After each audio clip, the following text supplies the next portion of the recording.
Tema, saya ulangi ya, temanya berdampak di tempat pekerjaan. Oke. Tadi saya udah bacakan, kita ulang ya, 1 Timotius 4 ayat 6 dan 10. Dengan selalu mengingatkan hal itu, saudara-saudara, di kita engkau akan menjadi seorang pelayan Kristus yang baik, terdidik dalam soal pokok iman kita, dalam ajaran sehat yang kau ikuti selama ini. Tetapi jauhi tahayul dan dongeng nenek moyang tua, lahirlah dirimu beribadah. Latilah badannya batas guna, tetapi ibadah yang berguna dalam segala hal, karena mengandung janji baik untuk menghidupi maupun untuk hidup yang akan datang. Perkataan ini benar dan patut diterima sepenuhnya. Itu sebab kita berjerih payah dan berjuang, karena kita menaruh harapannya kita kepada Allah yang hidup, juru selamat sebagai manusia, terutama mereka yang percaya. Oke, tema hari ini dengan berdampak dalam pekerjaan. Nah, kita mau belajar tentang pekerjaan. Pekerjaan itu adalah ladang pelayanan yang besar, bukan karena di mimbar. Oke, untuk pembicara, untuk WL atau untuk siapapun, bukan hanya di online kita pelayanan, tapi untuk ladang yang besar itu adalah pekerjaan dan usaha kita. Bilang, pekerjaan dan usaha kita. Nah, banyak orang menghabiskan sebagai besar waktunya di tempat kerja, sehingga di sana kesaksian kita diuji. Nah, kesaksian kita diuji di sono. Amin. Dan dari kesaksian kita diuji, Tuhan memanggil kita bukan hanya untuk mencari nafkah. Ingat, kita bekerja pelayanan itu bukan mencari nafkah, tapi menjadi berkat bagi orang lain. Nah, kita mau belajar dari Rasul Paulus mengajarkan kepada Timotius. Amin. Apa itu bekerja berdampak dalam pekerjaan itu menurut firman Tuhan? Yang pertama kita mau belajar adalah yang pertama kita belajar ajaran yang sehat. Bilang, ajaran yang sehat. Paulus mengingatkan kita kepada Timotius mengajarkan kebenaran yang sehat. Nah, kita mau belajar apa tuh ajaran sehat? Kita mau belajar, teman-teman. Oke, kita mau belajar. Nih.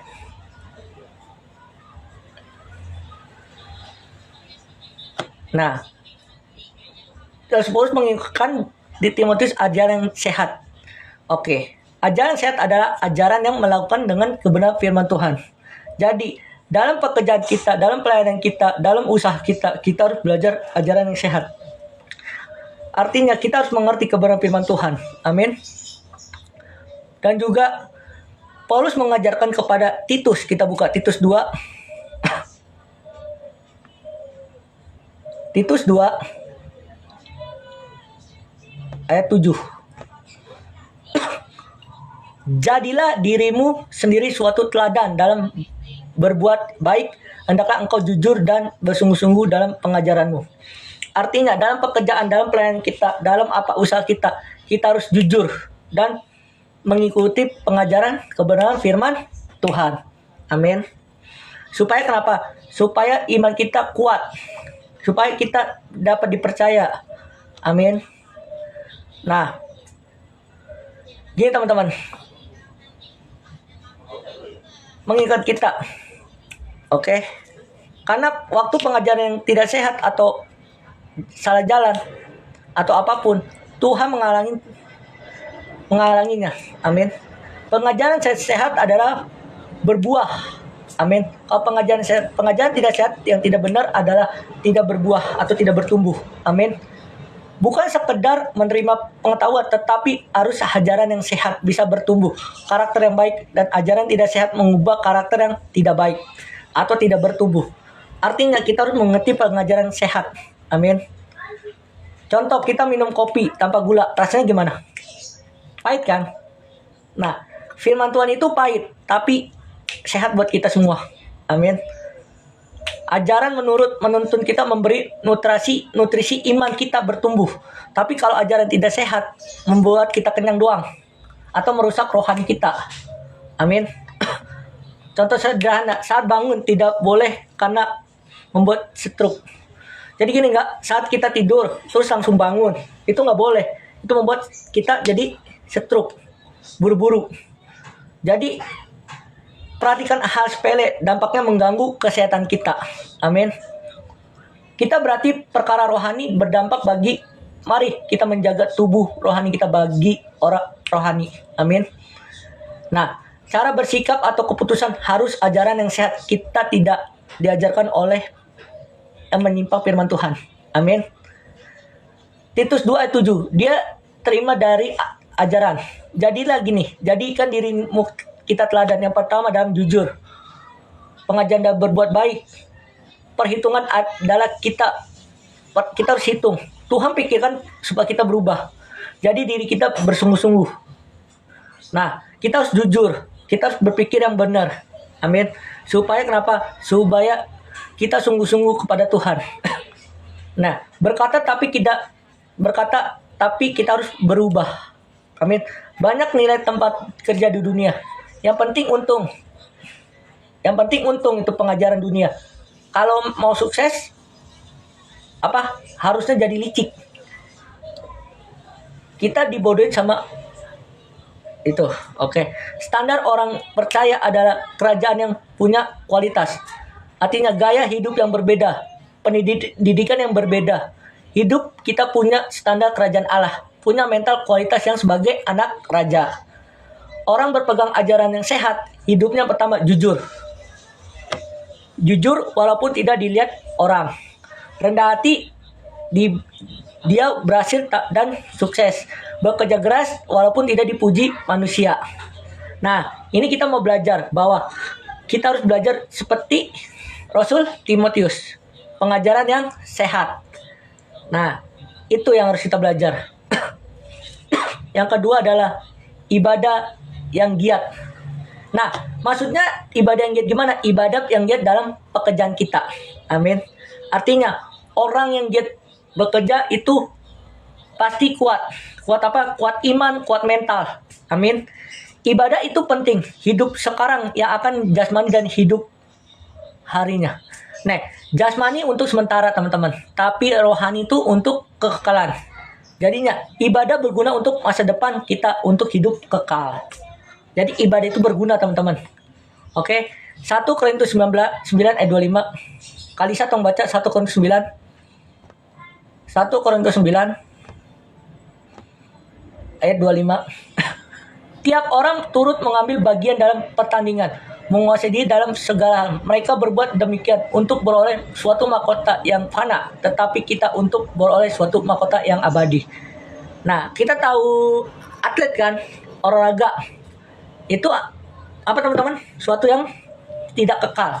Tapi kita mau belajar suatu yang kekal, suatu yang abadi. Amin. Makanya ibadah itu adalah sebagai kualitas hidup kita. Bukan ibadah di gereja aku mau belajar, tapi ibadah dalam pekerjaan kita. Amin. Giat dalam beribadah. Artinya pertandingan harus bisa menguasai diri. Yang pertama menguasai diri. Yang pertama kita harus belajar menguasai diri, disiplin. Oke, kita disiplin. Mahkota yang sementara ada, mahkota yang abadi adalah penting hal rohani. Artinya mahkota yang sementara itu piala, ya. Kalau mahkota yang rohani itu adalah mahkota kehidupan yang kekal. Amin.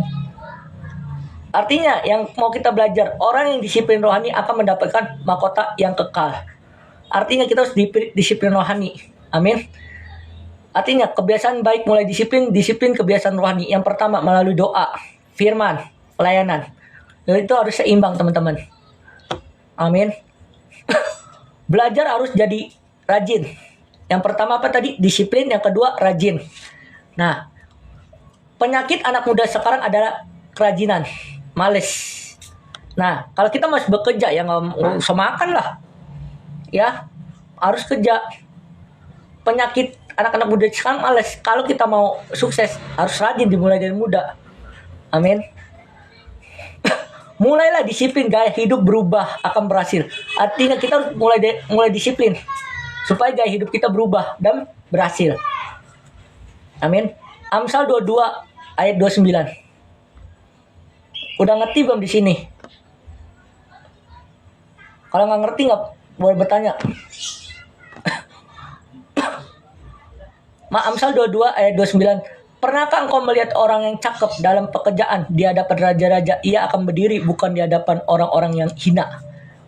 Teman-teman, maksudnya nih pekerjaan apa yang cakep itu dalam pekerjaan? Di hadap bos, di hadap orang-orang yang belum mengenal Tuhan, ya. Maka kita harus cakep dalam pekerjaan. Amin. Jadi teman-teman, kita mau belajar. Mulailah belajar rajin. Kita mulai belajar rajin, jangan males. Orang yang males tidak dapat pekerjaan, tapi orang yang rajin bakal naik dipromosikan Tuhan. Amin. Ada seseorang menceritakan gini. Aku pernah dengar gini ya, kalau misalnya itu orang rajin, pasti akan dipromosikan, benar nggak? Tapi orang males pasti akan dipecat. Nah, orang yang pemimpin yang besar itu pasti bisa tahu yang mana malas atau rajin. Amin. Artinya kita harus belajar diri menjadi orang rajin. Terus contoh sederhana, orang yang malas mandi itu termasuk. Amin. Orang yang malas mandi itu bukan orang rajin. Amin. Artinya kita harus rajin. Sederhana, mandi itu emang emang capek. Tapi dari mandi itu kita belajar bahwa kita harus rajin. Supaya kenapa? Orang yang rajin pasti mendapatkan berkat. Amin. Terus merapikan tempat tidur. Nah, di sini kita belajar. Belajar apa? Betul. Kita belajar bahwa kita harus rajin. Amin. Disiplin. Amin. Nih, contoh Daniel 6 ayat 11. Daniel itu rajin berdoa menyembah Tuhan sampai banyak yang bilang bahwa Daniel dipromosikan jadi raja. Amin. Kalau kita mau rajin, mau sukses, kita harus apa? Minta sama Tuhan. Oke. Daniel itu 3 kali berdoa yang luar biasa. Kebiasaan rohani dalam kesibukan kita. Latihan rohani bukan sekali tetapi harus lakukan. Harus kita lakukan. Yang pertama, berdisiplin, rajin.